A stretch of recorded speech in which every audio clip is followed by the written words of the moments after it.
Welcome to the lecture series by Biogenesis. I'm Dr. Rishabh Kaushik and I am bringing another lecture for you after a long time. Apologies for the irregularities. The lectures will be coming on a regular basis from now on. So today's topic is about a hormone called as gibberellin or gibberellic acid. Now, gibberellin is very well known to promote stem elongation or increase in plant height. The increase in plant height is also known as internode elongation or bolting. But today we are trying to understand that how does gibberellin or gibberellic acid bring about these particular action. For any hormone to bring about any action or response in plant, it will have to perform a signaling mechanism. What do we mean by signaling? The meaning of signaling is that once a hormone is produced within a plant or you provide that hormone externally in form of commonly available sprays, how does a hormone molecule actually enters into the cell and brings about the activation of that molecular machinery, or how those responsive genes are activated to start that signaling. Now, in every signaling mechanism, there is something called as the actor and there's something called as the villain. Now, to support the hormone, there is something called as receptor, because without a receptor, a hormone can never enter into a cell. So, how does a receptor help a hormone to enter into a cell, and then how is signaling activated? We will try to understand that. Now, in case of gibberellin, the receptor is known by the name of GID1, that is Gibberellin Insensitive Dwarf 1. So the full form of GID1 is Gibberellin Insensitive Dwarf 1, and it is a soluble receptor. Now you must be wondering why the term Gibberellin Insensitive Dwarf, right?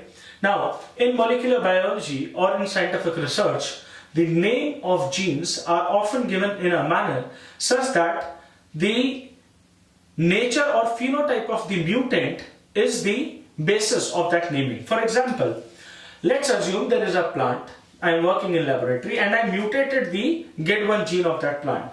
So what will be the phenotype of a plant for which GID1 receptor is mutated or it is non-functional? So GID1 is a receptor which allows the entry of gibberellin into a cell and then to start the signaling on, and the different responses will occur. So what will happen if I destroy the GID1 receptor? If GID1 receptor is destroyed, gibberellin will never be able to interact with the cell and no signaling will happen. That means the height will not increase. That means such a mutant will be dwarf in height. So a mutant will be dwarf in height, that is the GID1 mutant. Even if I supply gibberellin onto that plant, its height is not going to increase because the receptor is missing, right? So receptor is missing. That's why the plant is a dwarf plant, and even if I spray external gibberellin, the height is not going to be restored. Therefore, this particular thing is known as Gibberellin Insensitive Dwarf 1. In molecular biology or plant physiology, that mutant plant is written like this, GID1 mutant, right? GID1 mutant, and on the basis of that, the name of the gene was GID1 gene, right? I hope that makes sense. Now, coming on to the next thing, what is the name of the repressor? So the repressor protein is known by the name of DELLA repressor protein, that is DELLA. These individual letters are the amino acid symbols as per biochemistry. So aspartic acid, glutamic acid, leucine, 2 times leucine and alanine. So DELLA repressor protein. Now, it's quite important to understand the structure of the DELLA repressor protein. Now, the DELLA repressor protein in itself, the DELLA repressor protein has 2 terminals. Obviously, every protein has 2 terminal structure, the N terminal and C terminal. The N terminal in this case is called as what? The DELLA regulatory domain. So we call it as what? DELLA regulatory domain. I am writing in short REG domain. So there is a domain called as DELLA regulatory domain on the N terminal. The C terminal domain is called as GRAS repressor domain. It is the actual powerful domain of that repressor which is going to help you to suppress the signaling when the hormone is not there. We'll see that part. So N terminal DELLA domain and C terminal GRAS repressor domain. Within that GRAS repressor domain we have leucine repeat, and in center we have something called as NLS. This is a part of cell biology. NLS stands for nuclear localizing signal. right? So nuclear localizing signal, meaning that this particular protein, repressor protein, will be found inside the nucleus. It's quite clear to us that nucleus is the site where actual signaling happens, and the repressor wants to sit there to actually block the entire signaling mechanism, right? I hope that makes sense. So the receptor of Gibberellin signaling is known as GID1, Gibberellin insensitive dwarf 1, and it is a soluble receptor. It is not membrane bound. It is very famous examination question.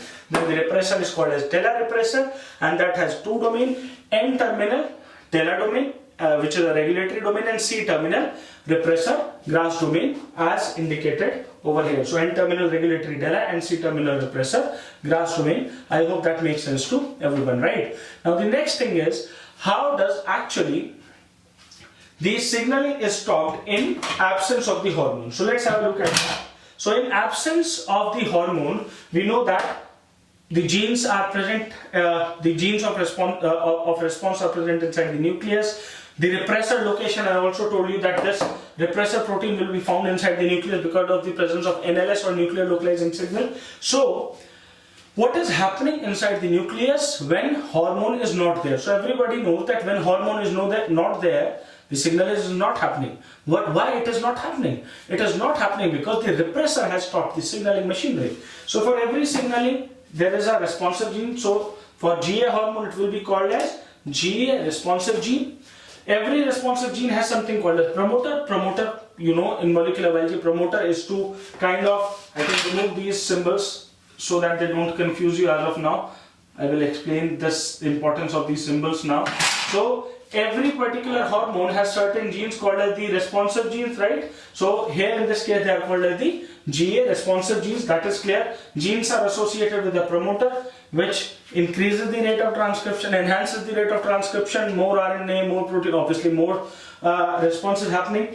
The promoter are activated by a specific protein called as activator, but unfortunately when hormone is not there, this activator is inhibited by the DELLA repressor protein. I told you DELLA repressor has two domains: N-terminal DELLA, C-terminal GRAS. That C-terminal GRAS is the actual repressor protein. So what is happening here?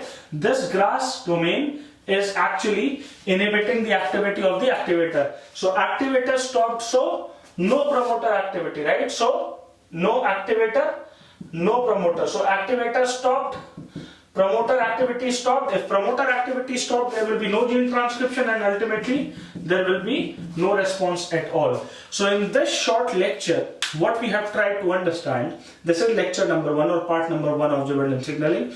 Part number 2 will be coming soon in a day or two. So in part 1 we have understood that the receptor is called as GID1 receptor. The repressor is called as DELLA repressor. It has two domains: the N-terminal regulatory DELLA domain, C-terminal repressor GRAS domain. And when it stops the signaling, it takes the help of the GRAS repressor domain to stop the activity of the activator. No activator functioning, so no promoter activity. No promoter activity, so signaling stopped. That's all for today's short lecture.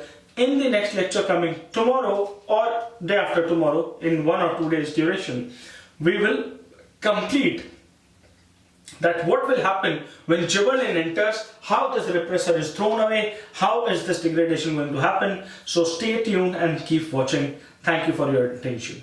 Thank you.